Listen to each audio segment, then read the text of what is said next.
Alright, sweetie, it's Kayla here from Dave Wright Subaru. I wanted to send you a super quick video. I know you're going to be getting your car today. Unfortunately, I'm not going to be able to bring it to you, but two of our dealer drivers are going to be bringing it to you with that paperwork and things like that to sign. But I wanted to go over some of these features in here and what things do, how to turn things on, how to turn things off, things of that sort. So we're going to start over here on the door. This is going to be your mirrors. So you turn them left, and then it moves simply like a joystick. Up and down, side to side. You move to the right, you do the same thing. You move to the middle, it doesn't move. That's kind of its stationary position. Right down here, you see where it says auto. That just means you push it down and it'll go all the way down. You click it up, it'll go all the way up. Now, if you slightly push it, then it won't go all the way auto. So, just depending on your personal preference there. This is how you lock the windows. So you can lock the rear windows as well as the side windows, just depending on if you have any like pets or kids in the back or anything else like that, you don't want their windows to work. Right down here, that's going to be your fog lights, I believe, is going to be right there. I've never seen that one before. That is how you turn your blind spot detection off. Again, just a reminder, your blind spot detection is that little black square on the inside of the mirror there. And then right down here is going to be when you're at a stoplight, your engine's going to shut down and turn itself back on. This is going to give you the ability to save engine combustion, gas, and things of that sort, but that's how you turn that off if it drives you nuts. Your lights. I say you flip them on auto. If you flip them on auto, your lights will turn on and turn off when they need to.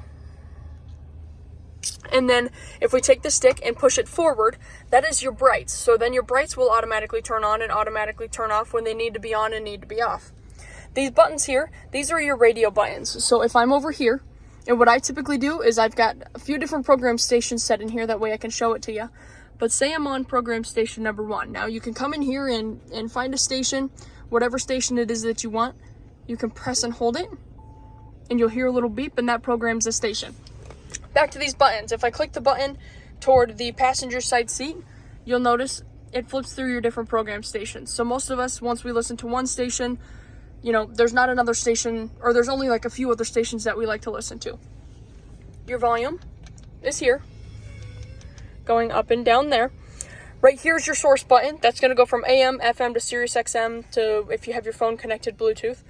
Info. This is what changes what you see up at that top screen. So see how there's different things that I can see there? That's what that one is going to be. So that just gives you a few different, things, different hints of information about your car, your miles per gallon, miles to the next gas station, things of that sort. Again, that's that info button right here. These at the bottom, if you click up on either one of them, this is just an up and this one's a down, but you'll notice it's what you see up here. So your miles per hour, your miles to the next gas station. Again, one is going to be like your tire pressure, for instance, and then back to your temperature. And then you'll notice up on the screen there, you've got your different trips. I will zero this trip out for you. And then going to be your gas down there in the blue. You will also get a tank of gas. Let's see. Over here is going to be your cruise control. This is how you turn your cruise on.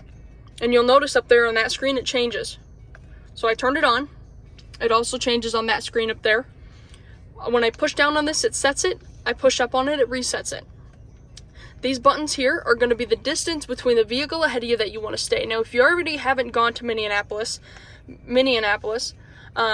then you, if you take this with you, you will notice how amazing adaptive cruise control is. If you're in any like stop-go traffic where people are stopping and going, this mitigates that. You don't need to do that now. You set your cruise with however many distances you want between the car ahead of you, and you will just go the speed of the traffic. So you don't have to stop and push on your brake and then go and stop and go. You can leave your cruise on and it does it all for you.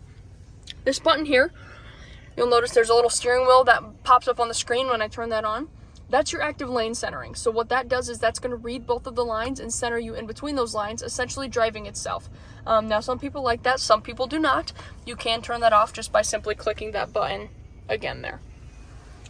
Back over here, you've got phone. Now, if I click this, this is where you have the ability to click whether you want to connect a device. If you want your phone calls to come through on the car, you can answer the phone and just talk.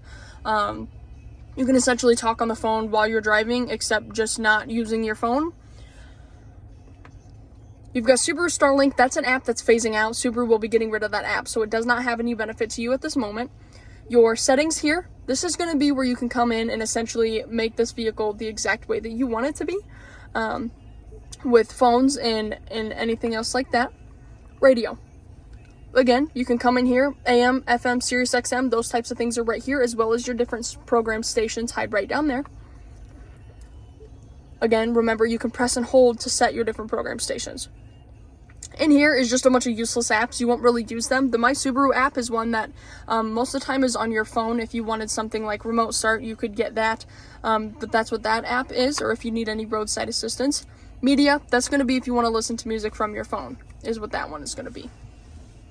Down here is all your climate controls. Notice when I turn the climate controls, they also turn on that, they visually show on that screen up there as you're turning them. So the middle button is going to be your fan speed. This last button here is going to be, you can't see it anymore. There it is. That last button, you'll notice there's a little guy sitting. Sort of. It's blurring out on me. There we go. A little guy sitting. That's going to be your mode. So you'll notice down here where it says mode. Right here. That's what that is. These down here, your heated mirrors and your heated back windshield. This is your heated windshield wiper, your AC, and your other AC. One's max, or you can turn it completely off to where nothing's blowing at all. Down here, you've got your shifter. Now remember, you put your foot on the brake and you click it into reverse and your backup camera will pop on. You click it into neutral, you got drive, and then you have what is called low. Now that's going to be like a crawl mode, essentially. So say you're stuck in a ditch or something of that sort, you can put it in low mode if you're going like under 10 miles an hour, is when I would suggest using it. Down here is going to be your heated seats for both sides, are going to be right there. Over here is your X mode. X mode you probably will never use, but if you're stuck in any sort of sticky situation, you're stuck in a ditch, in a driveway, things of that sort, you can turn this X mode on, and you essentially push it, and you'll see it pops up there. And then you can just turn it again to turn it off. But otherwise, it's again just like another crawl mode for you, to get you out of any sticky situation that you're in. This is your parking brake. You pull it, and you'll notice it turns red. You put your foot on the brake, and you push it, and it'll turn it off. Now, inside of here, Subaru has what they call, this is the owner's manual, by the way, this encyclopedia of fine print. Terrible. I don't like that one. This one is going to have what we like to call a quick reference guide. So let me see if you have right here. The Getting Started Guide.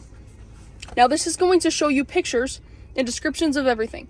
So when you have any questions or anything else like that, you can feel free to either call me, text me, or email me, or you can also reference your quick reference guide here that will show you some more information about different things, like different buttons and things of that sort. All will be hiding right in here for you. I will stick a few of my business cards in here just in case you ever forget who I am or you know anyone who would like to buy a car. Referrals are absolutely amazing. You get paid for referrals, and people get a great experience. And I really, really, truly hope that you had a great experience with me. And I hope to talk to you very, very soon. Up here, you have your SOS button. That is going to be if you or anyone else around you is in danger. It contacts dispatch and then contacts us, like the fire department, police, EMS, things of that sort. This is like a $500 concierge service that people can pay for. It's absolutely outrageous and dumb. So that button really doesn't do anything. Up here is going to be for your sunroof right there. Otherwise, this one is going to be your lane departure warning. If you don't like it when it beeps at you when you're getting close to the lines and things like that, if you just press and hold this, you'll notice it pops up there like a check engine light type of thing. Right there. And then if you want to turn it back on, you press and hold it again and that light will go away and you know that one is on. Right up here, this is how you turn your pre-collision warning and pre-collision braking on and off. With that one there, what I would highly suggest to you is you just leave it on. You paid for this system. This is going to be like if you ever are running into a car or things of that sort, that is what's going to help you kind of not hit them, essentially. So it's like a worst comes to worst type of situation. So you've got adaptive cruise control, pre-collision warning and pre-collision braking. You've got lane departure warning and active lane centering, and all of that stuff hides right in these systems here and in those cameras. Do not ever touch those cameras. Those cameras are very, very hard to, they suck to replace, they suck to clean. You don't have to ever clean them. It's one of those things that